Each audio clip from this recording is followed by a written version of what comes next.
बिस्मिल्लाहिर्रहमानिर्रहीम अस्सलातु वस्सलामु अलैका या सय्यदी या रसूलल्लाह अस्सलातु वस्सलामु अलैका या सय्यदी या हबीबल्लाह। तमाम सुनने वालों को मेरा सलाम है हुराना अज़ीम। और आज आपको अहम तरीन खबर दे, पीडीएम की हुकूमत के लिए एक नया अज़ाब आ गया। पीडीएम की हुकूमत में एक नई चीहो पुकार शुरू हो गई है। अचानक इसाक डार साहब की तरफ से सुबह ऐलान होता है कि पेट्रोल की कीमत में 19 रुपये 95 पैसे, यानी बड़ा रहम खाते हैं इस कौम पर, इतना रहम खाते हैं कि 5 पैसे की रायत दे देते हैं और 19 रुपये 95 पैसे पेट्रोल की कीमत बढ़ा देते हैं, डीजल की कीमत भी बढ़ा देते हैं। इनकी कीमतें बढ़ने के बाद आटा 10 रुपये किलो बढ़ गया है, दूध 22 रुपये किलो बढ़ गई है, सब्जी हर चीज की कीमत बढ़ गई है। जिसके बाद खबर आपको दे रहा हूं, बड़ी खबर है, अहम तरीन खबर है। पीडीएम में मौजूद तमाम सियासी जमातों के अरकान असम्बली ने, खासकर मुस्लिम लीग नून के टिकट होल्डर अरकान असम्बली और मुतवक्को उम्मीदवारों ने वाज़े तौर पर यह कह दिया है कि इन हालात में हम किसी सूरत में इलेक्शन नहीं लड़ सकते। एमकेएम तो खुलकर सामने आ गई है। ख्वाजा इजहार का बयान, उसने तो कहा कि अगर कीमतें बढ़ाने से वजीर खजाना बनना होता है तो किसी परचून फरोश को वजीर खजाना बना दे। हालात ये पैदा हो चुके हैं। सबसे बड़ी खबर यही है कि मुस्लिम लीग नून के 80% अरकान असम्बली ने इलेक्शन लड़ने से इनकार कर दिया है। पीपल्स पार्टी की अक्सरियत ने इलेक्शन लड़ने से इनकार कर दिया है।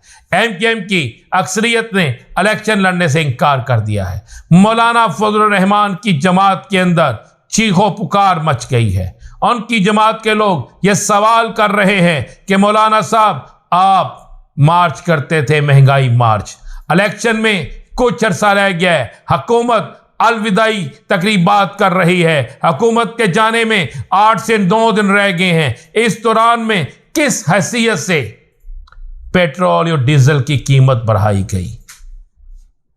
15 तारीख को जब दोबारा कीमत कम या बढ़ाना कोई मामला भी नहीं होगा तो आपकी हुकूमत तो नहीं होगी।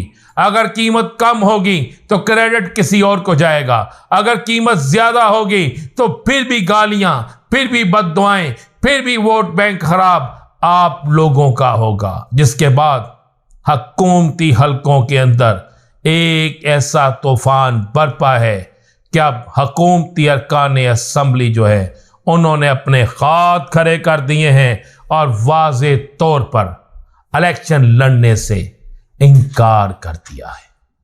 आज सोशल मीडिया पर कमाल की एक नज़म, बड़ी कमाल की एक नज़म, जो बड़े मारूफ सहाफ़ी ने एक नज़म पेश की है।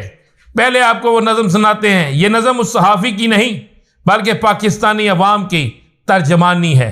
वो नज़म क्या है, सुनिए।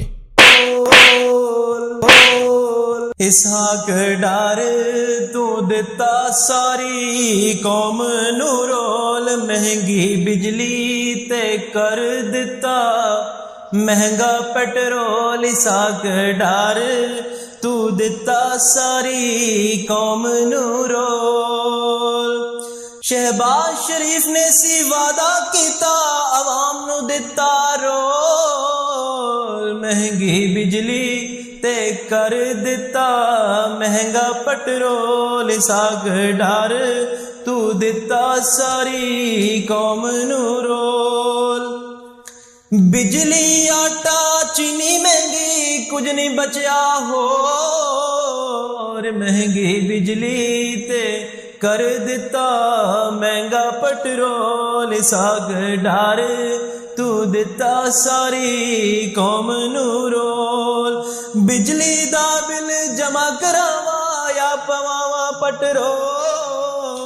इसहाक डार तू दिता सारी कौम नू रोल। रोल दिती अवाम सारी ते हो गए ने खुश सारे चोर, तेरा कोई नहीं हुण बचिया मैनू लगदा ए जोड़। इसहाक डार तू दिता सारी कौम नू रोल।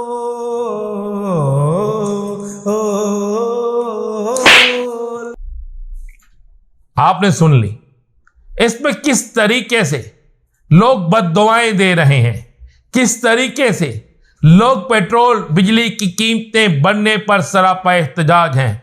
तो फिर क्यों अरकान असेंबली इलेक्शन लड़ें, फिर क्यों लोग इलेक्शन की तरफ जाएं, फिर क्यों उनके लोग अपने हलकों में जाएं। बल्कि आपको यह खबर देता हूं कि आज 3 हलकों में जाने वाले अरकान असेंबलियों ने अपने जलसे कैंसिल कर दिए, अपने जुलूस कैंसिल कर दिए, अपनी दीगर चीजें कैंसिल कर दी, सिर्फ इस वजह से कि उन्हें नजर आ रहा था कि अगर हम हल्के में जाएंगे तो बढ़ती हुई कीमतें, बढ़ती हुई पेट्रोल की कीमतें, बिजली की कीमतें और दीगर मामलात पर किस तरह हम लोगों को जवाब देंगे।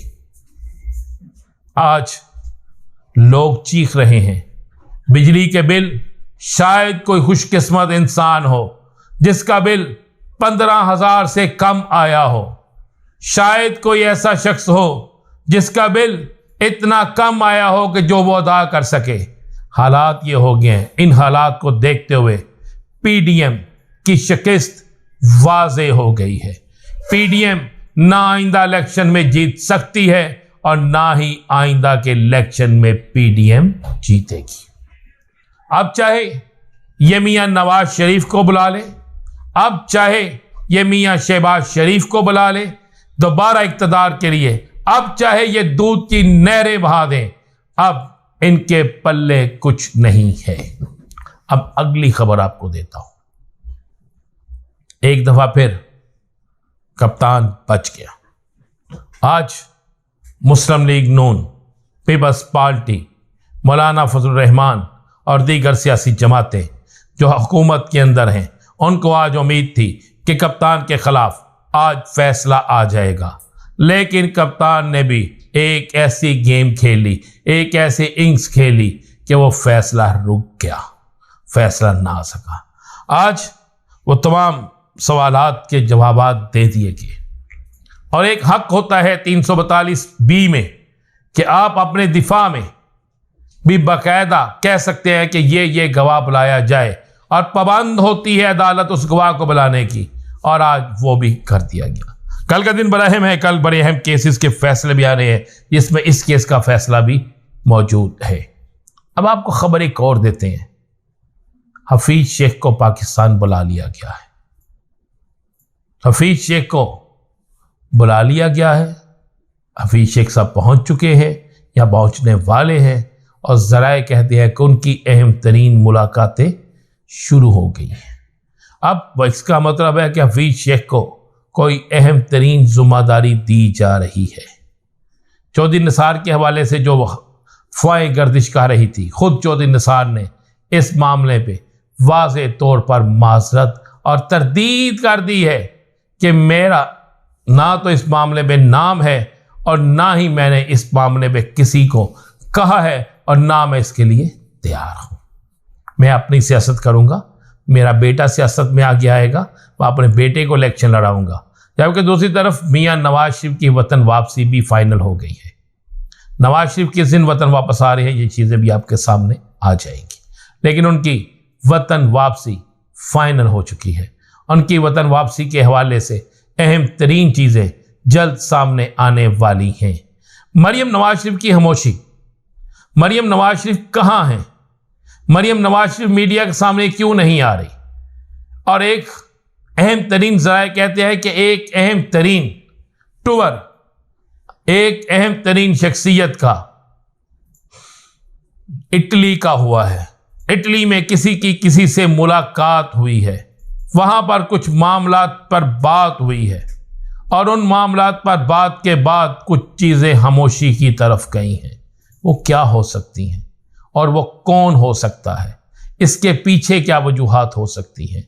ये भी आने वाले दिनों में चीज़ें खुलकर सामने आ जाएंगी।